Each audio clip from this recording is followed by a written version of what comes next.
¿Qué tal? Bienvenidos al podcast de estudios bíblicos de la Iglesia Centro de Vida Internacional. El mismo ha sido diseñado para nuestros miembros y líderes. Nuestra misión es entrenar a cada familia que se une a nuestra comunidad para vivir activamente en el propósito de Dios de la tierra. Recuerda que durante cada semana enviamos tanto una presentación, el audio de la clase y unas preguntas de comprensión de lectura. Es una bendición crecer juntos en la Biblia.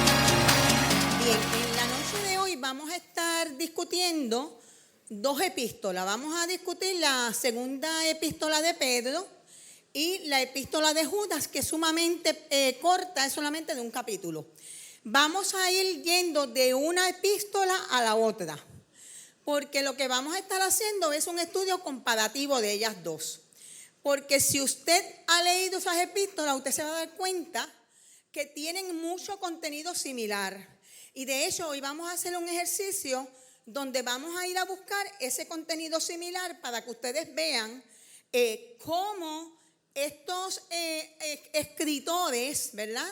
Estos escritores bíblicos apoyaban lo que el otro enseñaba y cómo ellos utilizaban el uno la referencia del otro. Y eso es importante para que nosotros entendamos que lo que nosotros tenemos como palabra es la verdad. ¿Ok? Que no es algo que se inventó alguien, que viene de alguna tradición, no. Lo que nosotros tenemos es la palabra inspirada por Dios. Por lo tanto, es la verdad, ¿ok? Y entonces nosotros hoy vamos a estar trabajando con ese concepto. ¿Qué es la verdad? Para usted y para mí, ¿qué es la verdad? ¿Conozco yo la verdad? ¿Sé yo defender la verdad que digo conocer? Si alguien me pregunta cuál es la verdad que yo conozco, ¿cómo yo la puedo explicar? ¿Verdad? Y eso nos ayuda a nosotros a poder defender lo que nosotros creemos. Si nosotros no nos ponemos a buscar y a escudriñar la verdad, viene cualquiera y nos introduce cualquier cosa y nosotros lo creemos. Esta mañana mientras estaba preparando esto, estuve viendo un video que me salió así de esas cosas que usted está leyendo otras cosas y de un momento aparece algo, de una familia de República Dominicana que una persona llevaba muerta 4 días y ellos decidieron sacar a la persona de la caja del féretro donde estaba y ponerlo en la cama porque la pastora le dijo que él iba a resucitar. Y la cuestión es que esto se hizo público en toda la República. Y las noticias le han sacado partido al revolú del muerto que nos resucitó. Y entonces el evangelio queda bien lacerado, porque parece como si nosotros no supiéramos y no entendiéramos el Dios al que nosotros le servimos. Mire, si el muerto iba a resucitaba aún estando en la tumba, porque Jesús no necesitó que pusieran a Lázaro en una cama para resucitarlo. Él fue y lo sacó de la cueva, ¿verdad? Por lo tanto, llegar a este punto, y cuando yo observo las gestiones y la manera de conversar de la pastora, me di cuenta, ¿verdad? Y en unos recursos humanos tiene que estudiar cuando una persona es una persona que padece de ansiedad y tiene trastornos. Y esta persona parecía una persona realmente con trastorno.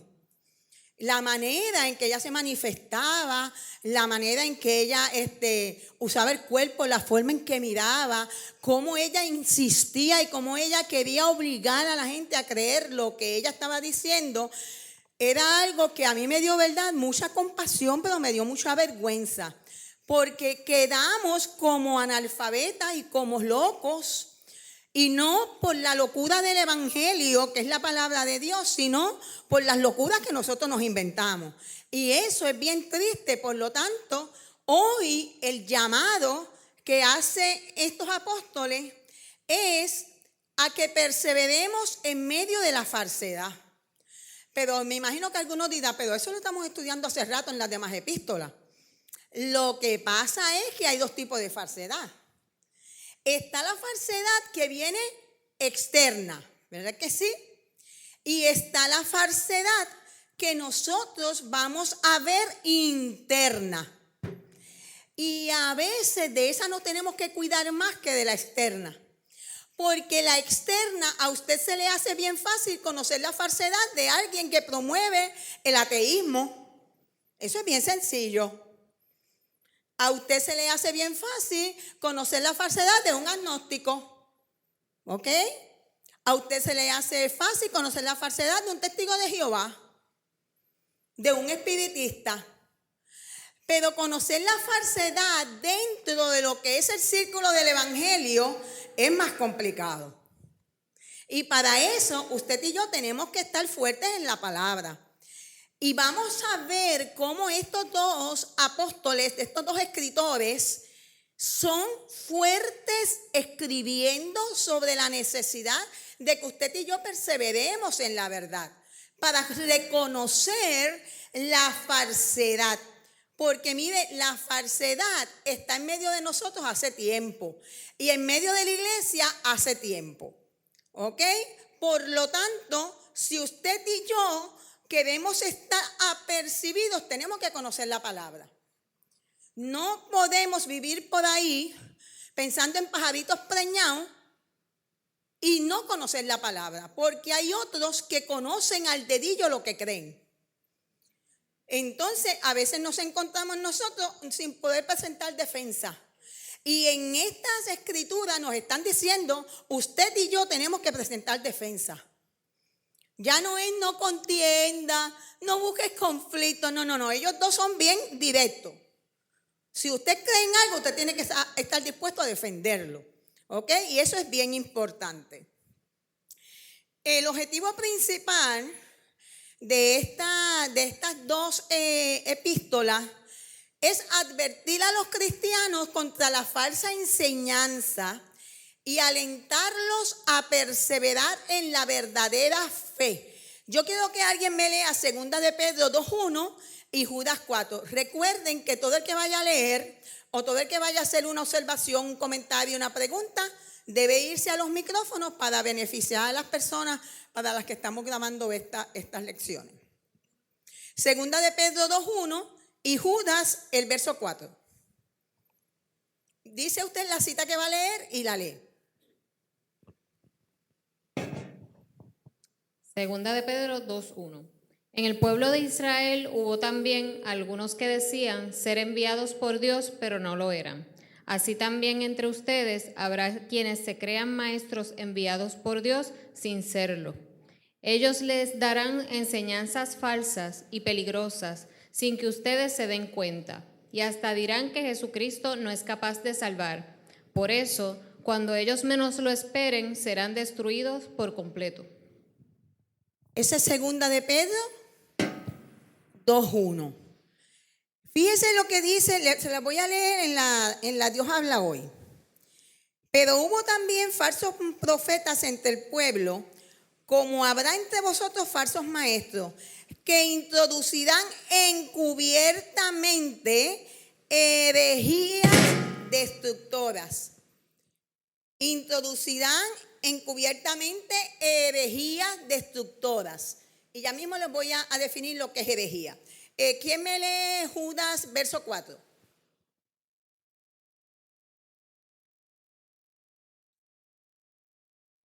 Sí.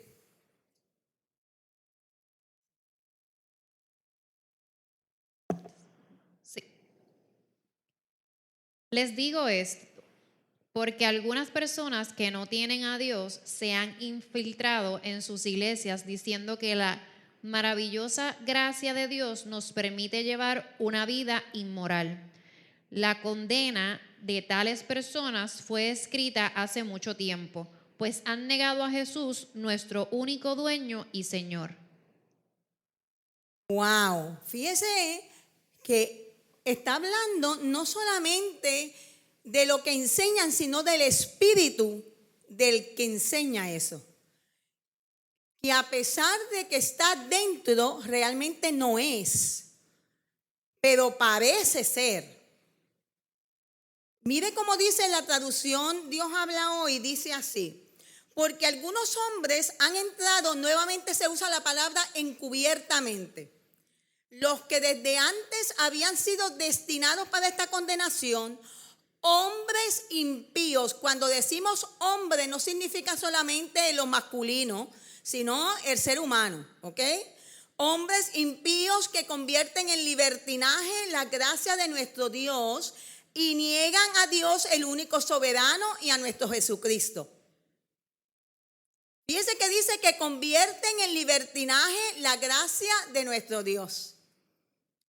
Recientemente yo les traje a ustedes una anécdota de un periodista que estaba diciendo por la radio que tenía una amiga que decía que era cristiana, pero que convivía con su novio. Y cuando ella le dijo a él que ella era cristiana, él le dijo: adiós, pero si tú convives con tu novio, ¿cómo es que tú eres cristiana?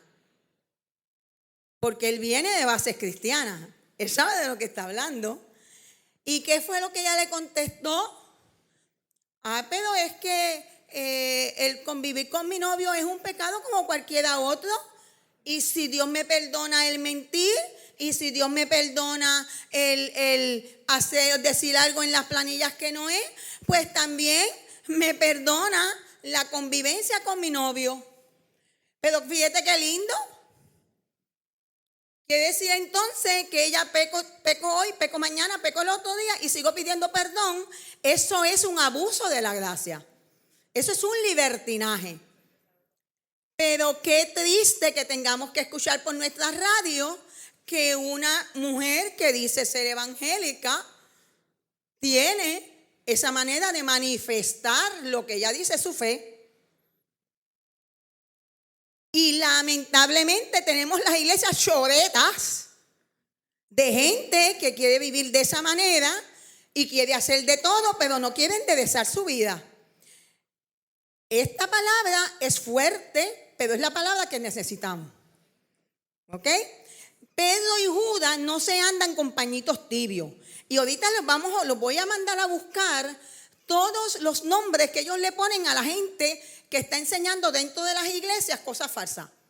Vamos a buscar todos los nombres, de todas las maneras que ellos los llaman. Y de verdad yo no quisiera que me pusieran ninguno de esos nombres. ¿Ok? Porque ellos son bastante severos. Entonces, ¿qué es una herejía? Una herejía es el término que se usa para señalar una desviación doctrinal o una enseñanza errónea que contradice aquellas verdades cristianas vitales e innegociables que se enseña la Biblia. Y le voy a decir algunas de estas verdades. La existencia de Dios. Alguien que venga a una iglesia y diga que viene a la iglesia pero Dios no existe, eso es una herejía. Porque eso es una de las doctrinas fundamentales de la palabra. La segunda, la deidad de Cristo. Los otros días había una persona que me decía: yo creo en Jesús como un maestro más, como un profeta más. Yo tengo un cliente que cree en Jesús como un profeta más. Y le estoy hablando de un cliente que fue criado en el Evangelio. ¿Ok? Ahora se convirtió al judaísmo y él ve a Jesús como un profeta más. La salvación por fe. No, la salvación no es por fe. ¿Qué fe? A mí Cristo no me puede salvar nada. Para ser salvo hay que hacer tantas cosas. Entonces tenemos los dos extremos. Son los que viven como te da la gana y los otros que hacen estas cosas para poder ser salvo. ¿Ok? La realidad de la Trinidad. Si alguien niega la realidad de la Trinidad, también eso se constituye una herejía. La autoridad única y absoluta de las Escrituras. Que te digan, la Biblia es un buen libro, pero es un libro histórico. No es la palabra inspirada por Dios. Fíjese que está diciendo una media verdad.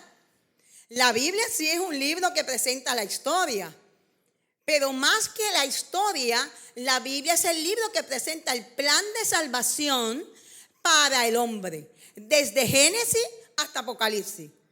porque hasta las ceremonias judías tenían que ver con simbolismo para la redención. ¿Ok? Y el sexto, que diga que el mensaje del evangelio está obsoleto. ¿Okay? Ahí ya tenemos nosotros 6 maneras en que usted y yo reconocemos que es una herejía. Entonces, es bien importante que nosotros entendamos que pasajes como estos que nos advierten lo que es el peligro de nosotros dejarnos llevar por aquellos que se encubiertamente entran, nos está poniendo a nosotros la responsabilidad. No nos está cogiendo pena. Nos está diciendo, es tu responsabilidad conocer lo que tú dices que crees. Cuando yo voy a una empresa y me dicen de un empleado que me dice, ay, yo cometí este error. Y yo digo, a ti no se te dio una descripción de deberes. Ah, sí, ¿te dimos copia? Sí, me la dieron. ¿Y por qué no se lo sabe? Yo no te la dije, yo te la di por lo escrito. Te la di por lo escrito no para que la uses de adorno. Te la di por lo escrito para que te la aprendas. Ya ahí hay una falta de negligencia. Porque tienes escrito lo que tienes que hacer, pero no te dio la gana de leerlo ni de aprendértelo, entonces no estás haciendo lo correcto. Así mismo somos con la palabra. La leemos todos los días. Y todos los días hacemos cosas contrarias a ella. O muchas veces estamos tan familiarizados con la palabra que ya no le damos el valor y la importancia que ella tiene. Eso nos puede pasar mucho a los que fuimos criados en el evangelio. Mire, a mí me dieron palabras por ojo, boca y nariz. Lunes, martes, miércoles, jueves, viernes, sábado, domingo. Eran 7 días a la semana. Y los domingos 2 veces. Yo me sabía las tablas de la Biblia de arriba abajo ya como a los 5 años. ¿Por qué? Porque me la metieron por ojo, boca y nariz. Pero si yo no hubiera tenido una experiencia de salvación a los 14 años, para mí la Biblia hubiera sido algo tan familiar que era como un libro más. El tener la experiencia de la salvación fue lo que hizo la diferencia.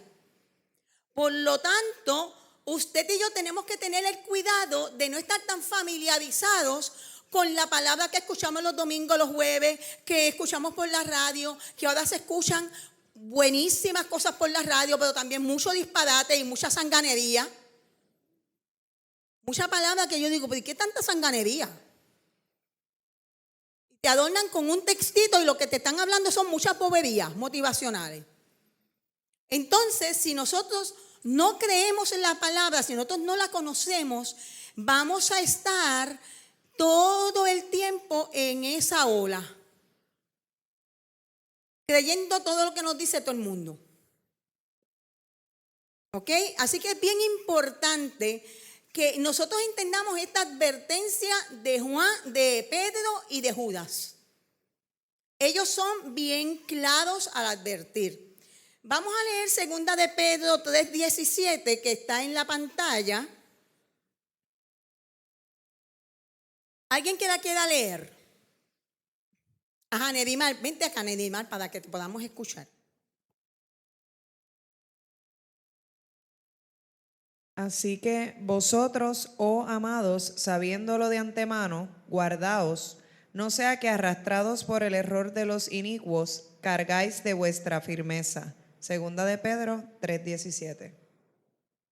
Oh, mire eso. Sabiéndolo de antemano. Él nos está advirtiendo. Yo se lo estoy diciendo. Después no vengan con julepia a decir que cayeron porque nadie les dijo. Yo les estoy diciendo que en medio de ustedes va a haber personas que enseñen herejía. Por lo tanto, tienen que alertarse. Vamos a transportarnos y vamos a pensar en un caramelo. ¿A cuánto les gustan los dulces?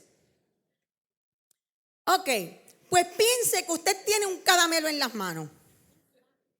Mire, y empiece a desempacar el caramelo. Hágalo. Desempaque el caramelo. Siga desempacando el caramelo. Cuando abrió el caramelo, encontró 2 hormigas. Hay quien dice, me las trago y tengo carbohidratos y tengo proteína. Pero yo le aseguro que ya ese caramelo tiene veneno.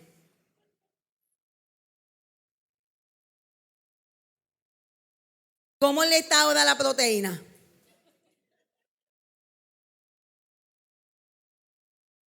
Así mismo es la falsa doctrina. Nos las pintan como un caramelito bien envuelto que usted lo ve y la boca se le hace agua y empieza a salivar. Pero cuando se abre, hay veneno dentro.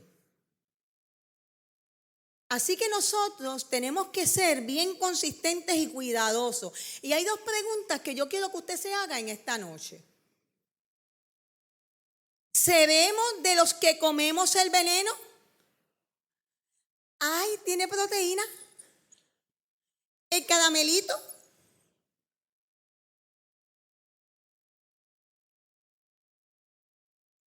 Hay quienes bien, no, eso tiene hormiga.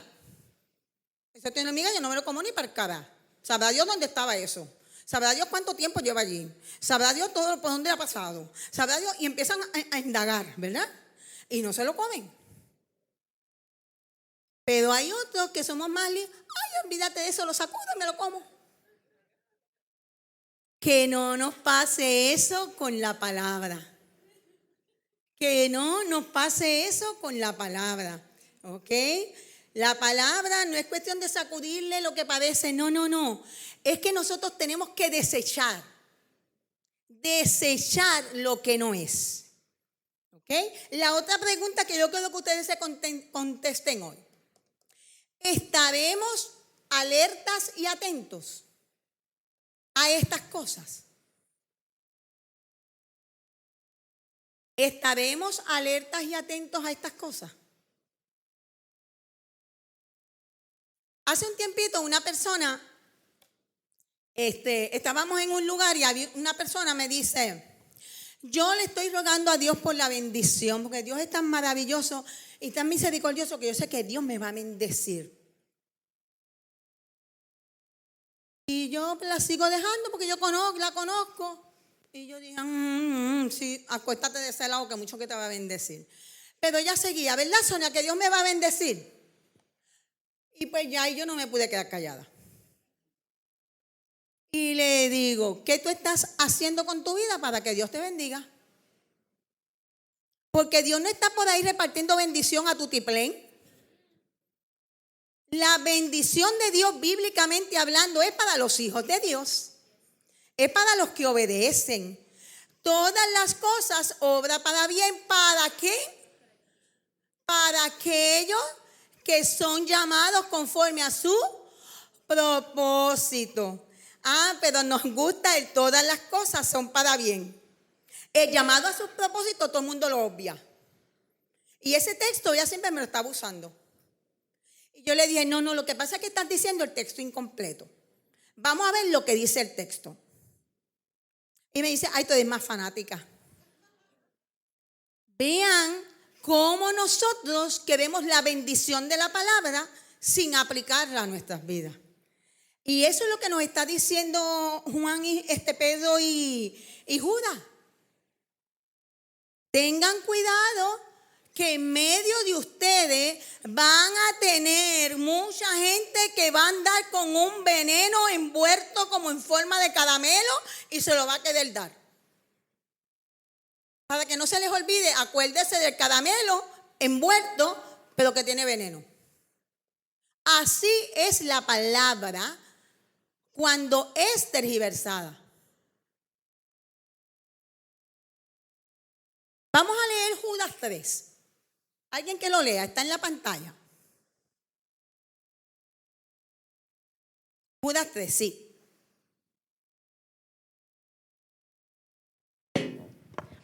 Queridos hermanos, he sentido grandes deseos de escribirles acerca de la salvación que tanto ustedes como yo tenemos, pero ahora me veo en la necesidad de hacerlo para rogarles que luchen por la fe que una vez fue entregada al pueblo santo. Judas 3. Él dice ahí. Él sintió grandes deseos de escribirle acerca de la salvación, que él sabía que tanto ellos, a los que él escribía, como él la tenían. Pero ya no era tanto el deseo de escribirle, sino que ahora se veía en la necesidad de hacerlo. ¿Por qué se habrá visto Judas en la necesidad de hacerlo? ¿Por qué ustedes creen? ¿Por qué se habrá visto Judas en la necesidad de hacerlo? Ya no era un deseo de su corazón. Ya él entendía que era necesario escribirle sobre la salvación.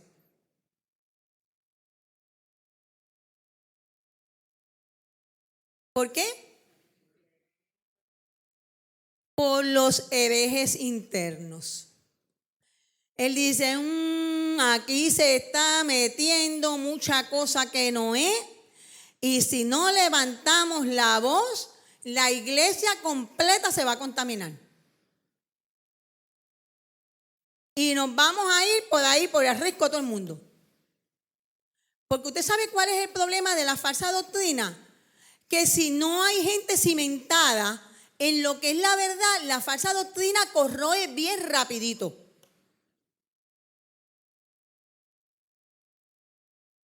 Tengo una conocida que pertenecía a una iglesia donde yo pertenecía. Y de momento le dio con decir que Dios le había dicho que tenía que dejarse, ella tenía el pelo largo, pero le dio con decir que Dios le había dicho que tenía que dejarse el pelo hasta acá. No sé qué tiene que ver las pulgadas del pelo, ¿verdad? Pero ella le dio con eso. Lo lindo no fue que le dio con decirle eso a todo para ella misma. Ahora lo que Dios supuestamente le había dicho a ella misma, ella se lo quería imponer a todo el mundo en la iglesia. Y de momento yo empiezo a ver mujeres que siempre tienen el pelo cortito como yo y qué sé yo, y veo que empiezan a llegar todos modusas, porque de verdad eran personas que tenían el pelo siempre bien arregladito y de momento todo el mundo llegó esmodusado. Y yo le digo al pastor, ¿usted no se ha dado cuenta de que este grupo de personas está haciendo esto? Y ya yo sabía de dónde venía. Y era que se estaban reuniendo a orar, ella con un grupo de personas, mujeres todas, muy emocionales. Y allí, como ella supuestamente había recibido una profecía de que tenía que dejarse el pelo más acá abajo, pues entonces ella, todo el mundo le dijo, vaso, te tiene que dejar crecer el pelo. Y las hermanas que toda la vida habían sido felices con sus pelos cortos, ahora estaban angustiadas porque sentían que Dios las iba a castigar si no se dejaban el pelo largo. Mire qué clase de tontería. Lo lindo es que parte de las hermanas eran maestras.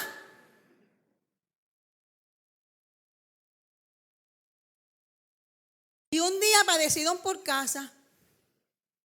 A lo mejor querían verme el pelo largo a mí también. Y cuando intentaron, yo, espérate. No. Yo conozco la palabra. Mi amor, y de ahí salí yo. Si es algo que tú quieres hacer, porque es una decisión tuya, yo te lo puedo respetar. Pero que tú le impongas a los demás, eso no es bíblico, no es de Dios y es falsa doctrina. ¿Saben qué? En un mes todas tenían el pelo corto de nuevo. Eso es lo que ocurre cuando no tenemos solidez en la palabra. Estamos creyendo cuanta pamplina nos dicen. Y Pedro y Judas estaban cansados de ver eso dentro de la iglesia y veían que estaba proliferando. Por lo tanto, tenían que hacer la advertencia. Vamos entonces ahora a coger el contexto de los dos libros.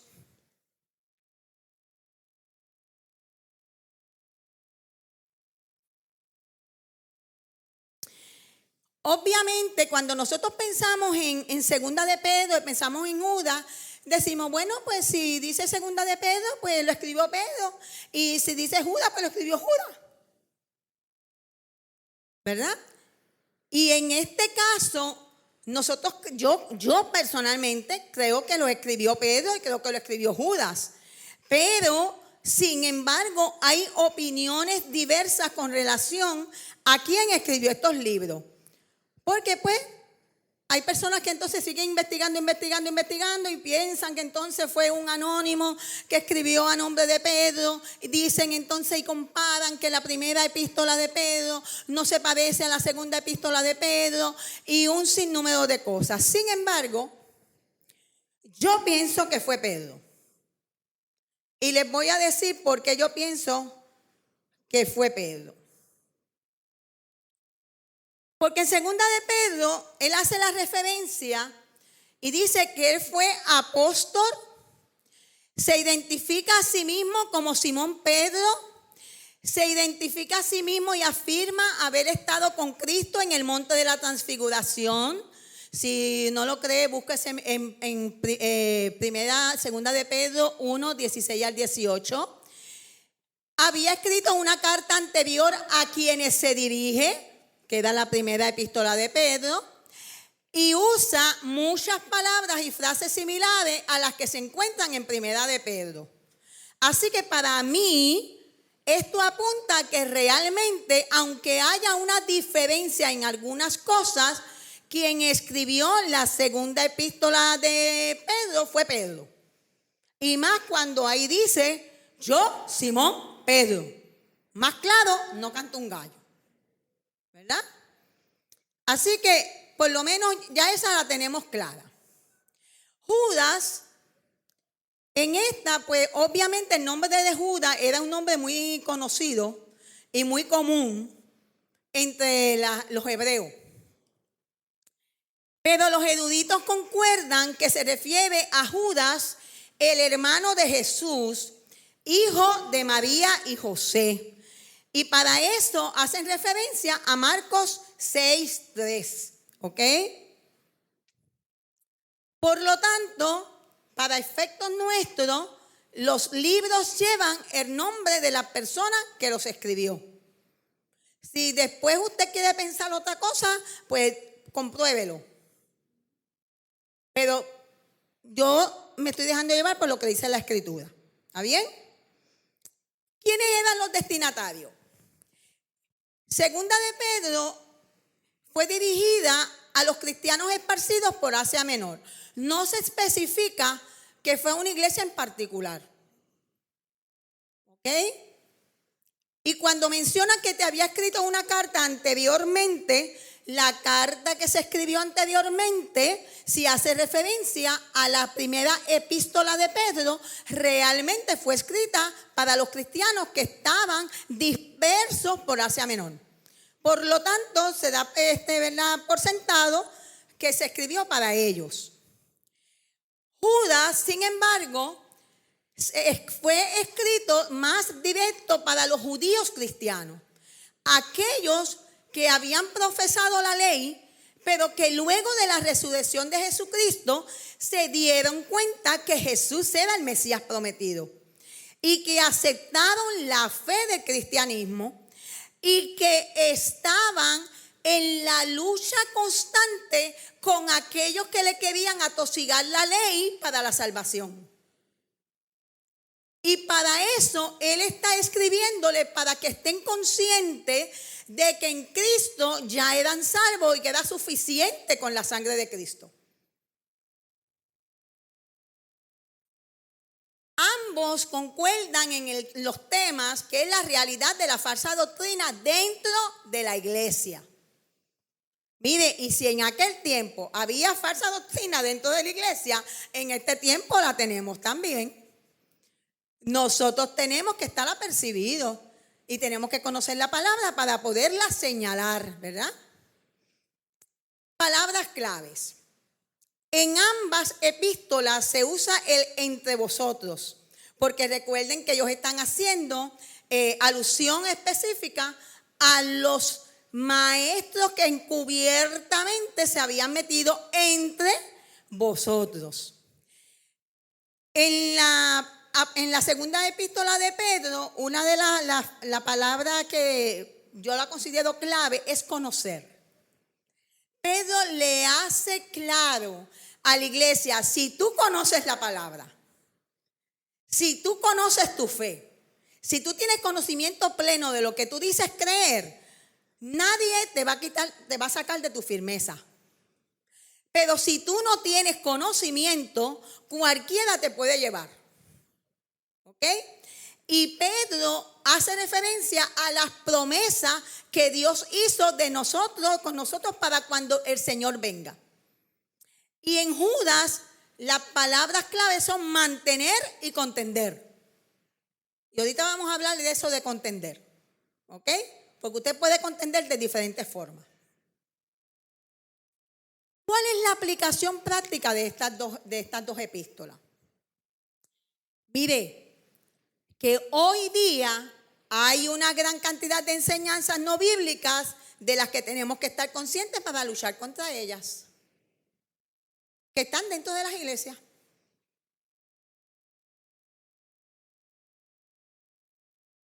¿Usted no ha visto los videos? A mí me encanta ver los videos. Ahora hay muchos influencers cristianos. Y que hay mucha salta de disparate, se dice. En estos días había una muchacha que tiene uno de seguidores, wow. Y decía, porque cuando tú vas a un lugar y tú sientes la vibra de esa persona, te dice que el Espíritu Santo no está en ella. Mezcló la vibra con el Espíritu Santo. ¿Qué son conceptos de la nueva era? Y de ahí siguió y lo lindo es que la otra persona, oh, wow, qué mucha sabiduría tú tienes. Y acá yo me revolcaba porque, ¿usted sabe por qué? Porque para encontrar espacios para hablar la palabra como es, en la radio, en la televisión, es tan difícil. Y como estos muchachos crean un canal, hacen 20,000 vericuetos, enseñan cuántos disparates hay y todo el mundo los respalda. Y usted los ve en las iglesias llenitas, con ellos diciendo disparates y los pastores también hablando de vibra. Tenemos que tener mucho cuidado, porque estamos mezclando la gimnasia con la magnesia, como decía mi madre. Díganme ustedes, ¿qué enseñanza ustedes pueden señalar como que no es bíblica y está arraigada entre los cristianos? Vamos a ver. Piensen en todas las denominaciones.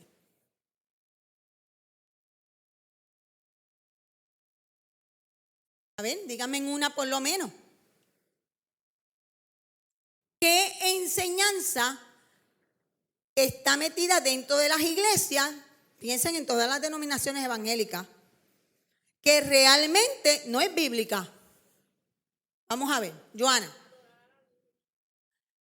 La adoración a la Virgen. Yo no me voy a poner a hablar mal de María. Ella fue bienaventurada, lo dice la Escritura. Pero María no es diosa. ¿Ok? María no es diosa, no es la madre de Dios. María fue el instrumento por el cual Dios trajo a este mundo a su Hijo Jesucristo para que pudiera ser encarnado. Esa es la respuesta. Pero María no perdona pecado ni intercede por nadie. Yo me imagino que María dirá en los cielos: ay, a mí no me pongan esa obligación, esa no es mía. Pero, y le voy a decir algo, tenemos gente que ha salido del catolicismo y son carismáticos, pero todavía tienen arraigada la doctrina mariana. Muchos grupos ya han logrado salir de eso. Y yo doy fe porque conozco personas que han salido de eso perfectamente y tienen la Sagrada Escritura y la siguen como es. Pero hay otros que todavía eso perdura. ¿Ok? Díganme en otra. ¿Perdón? Ajá, esa es de la Iglesia Católica. El Rosario de los Muertos, ¿verdad? Vamos a sacarlos de allá para ponerlos en este lugar y todo ese tipo de cosas. Eso realmente la iglesia evangélica no cree en el Rosario a los Muertos. Si usted ve alguna, salga por ahí corriendo. Pero no se supone. Pero de las iglesias evangélicas, dígame usted una doctrina o un dogma que pueda estar arraigado y todo el mundo lo sigue y wow, cuando usted ve a esas personas dice: ay, qué santa es, qué santo es.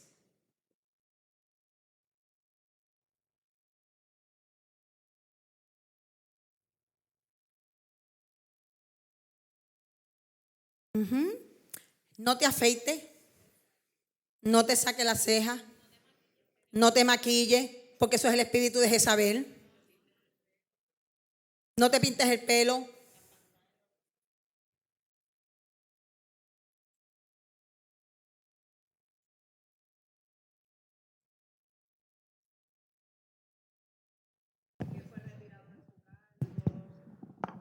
Ay, cierto, exacto. Vamos a hacer el comentario. Que no sé si todavía se hace en las iglesias pentecostales, se solía poner a las personas en disciplina, lo que le llamaban así, en disciplina. Y toda la iglesia sabía que esta persona había sido destituida de X cargo, que estaba en disciplina, que es como un tipo de castigo, el por qué, todos los pormenores que se debieron trabajar entre los pastores y demás, lo sabía toda la iglesia y la persona pues se sometía a eso y pasaba una vergüenza. Terrible. Frente a toda la iglesia. Y créanme que eso yo lo viví. No sé si se hace todavía. En algunas sí, otras han mejorado muchísimo en ese aspecto. Omar. Ajá. Los privilegios según ofrendas. Aquí vino una predicadora que me encanta. Ella es una maestra de la palabra espectacular.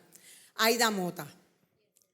Y ella trajo una anécdota que yo me moría de la risa porque ella es sumamente cómica, pero una mujer que tiene palabra y un cerebro maravilloso en términos de cómo ella entiende la palabra. Y ella dice que ella llegó a una iglesia en un carrito todo chavao. Y cuando llega, ¿y dónde me estaciono? Usted váyase allá, a lo último de allá. Y había un sinnúmero de estacionamientos aquí disponibles. Y ella, pues bien humildemente, ella siguió pues, con su cachajito. Y fue y se acomodó con su cachajito. Y cuando sale del cachajito, con su Biblia, bien derechita, ella es alta, delgada, bien derechita. Y cuando llega al templo, ¿y usted quién es? Yo soy la predicadora. Y ella dice, me encantó decírselo para que se avergüencen. Porque ella se dio cuenta que estaban guardando los estacionamientos mejores para acá los mejores carritos. Y eso son cosas que las estamos viendo más común de lo que usted y yo nos imaginamos.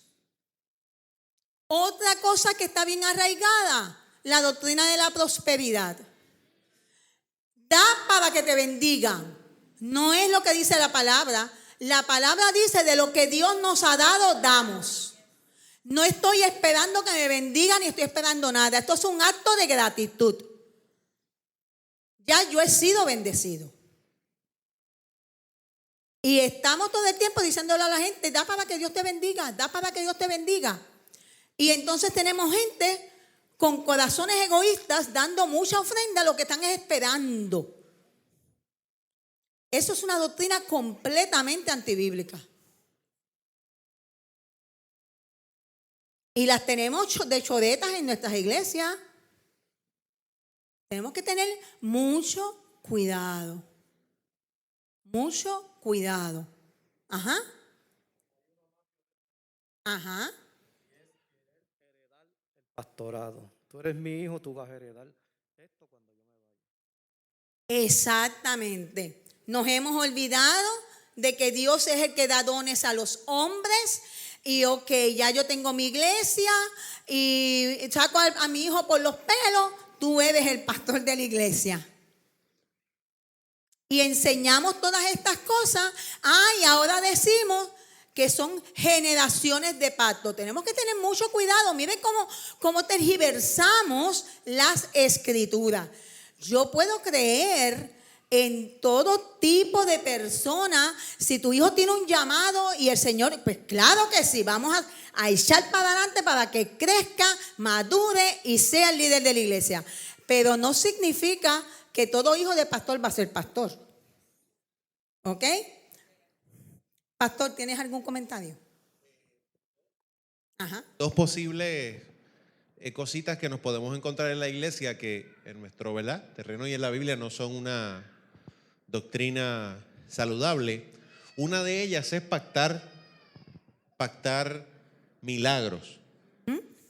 ¿Y a qué me refiero con eso? En algunas comunidades de fe, cuando el predicador está diciendo algo que me agrada o que yo deseo o que creo que el Señor me lo está diciendo a mí o que creo que Dios va a hacer en mi vida, yo para sellar o pactar tal promesa va a la persona con un cheque, con una ofrenda y lo deposita en el altar o en el área donde se ponen las ofrendas, considerando de alguna forma así que es como una especie de reclamo, de garantía, de quizás a lo mejor hacerle torcer el brazo a Dios o de manifestar nosotros algún grado de fe, porque ¿verdad? La enseñanza se expresa como esta es mi forma de demostrar mi fe, y que típicamente, ¿verdad?, que sea a través de las finanzas, no puede ser de otra manera, pero eso me parece una falsa doctrina. En este momento hay una corriente extraña por ahí en nuestras iglesias con el asunto de la paternidad. Ahora hay últimamente muchos pastores y muchas ovejas llamándole al pastor papá y el pastor llamándole hijitos, mi hijito, mi hijito. Y no de una forma tierna. Algunos de mis pastores me dicen de cariño, hijo mío, ¿verdad? Pero en este momento tal cosa está requiriendo ciertos privilegios, ciertos tratos, y esos hijitos de alguna manera están idolatrando esa figura pastoral. Así que tengamos cuidado. Y controlados. Y controlados. Cada día se está viendo líderes que ejercen control psicológico, emocional sobre las iglesias. Y a usted no se le ocurra decirle al pastor, yo observo esto y esto y esto. Porque usted va a ser reprendido, usted va a ser mandado al infierno y usted, mire, va a tener que salir corriendo de esa iglesia. Porque tenemos unos líderes que se están endiosando. Tengamos cuidado con todo lo que vemos por la televisión, con lo que escuchamos en la radio. Mire, vamos a dejar la vagancia. Ay, yo cojo el servicio desde casa, yo escucho a fulano de tal Y con fulano de tal usted está cogiendo una indigestión espiritual y después tenemos nosotros que venir a limpiar el veneno. Es así. Nos indigestamos por allá y después queremos que el pastor venga a resolver la indigestión. Coma en su casa. Usted conoce la doctrina de su casa. No estemos brincando de sitio en sitio. Mire, yo voy a congresos de mujeres. Pero yo he ido a congresos de mujeres que después he dicho no vuelvo más a uno de ellas. Tranquilita. Porque me he dado cuenta que la cosa como que se está torciendo. Y tenemos que tener el cuidado, ¿verdad? Con ese hambre que tenemos de seguir creciendo, de seguir madurando. Tenemos que tener el cuidado de no estar poniéndonos en una posición donde el enemigo esté diciendo, ¡ay, ya yo le estoy conquistando! Le estoy metiendo por ahí la cosilla. Y cuando usted viene a ver tan enredado, está completamente torcido. No es Naomi. Te iba a cambiar el nombre. Dentro de lo que, ¿verdad? Quizá mi generación también está viendo el cristianismo como algo demasiado liviano. Y aunque no es, puede llamarse doctrina porque es una manera de vivir, pero flexibilizando demasiado los principios de Dios. Y por ejemplo, el otro día yo vi a una cantante que es parte de este grupo bien conocido en Estados Unidos, hizo un reel con una canción de Bad Bunny o con una canción de Karol G. Entonces, por ejemplo, cuando estamos ensayando para algo de la iglesia y ponen esa música en el fondo y la bailan y un revolú. Entonces son personas que están ministrando, ¿verdad?, a muchas personas y que ese es el ejemplo que ven los demás jóvenes. Y esto es cuestión de, es mucho más allá que solamente ponerlo porque hay un algoritmo y entonces eso le sale más a las personas de su edad y por eso es que vemos esta ola gigante, quizás los mayores que no están tan expuestos a esta información, pues están más alejados, ¿verdad?, de la posibilidad de encontrarse con este contenido, pero mientras más contemporáneo uno sea con esta población, pues más expuesto uno está a ese contenido. Así que como ¿verdad?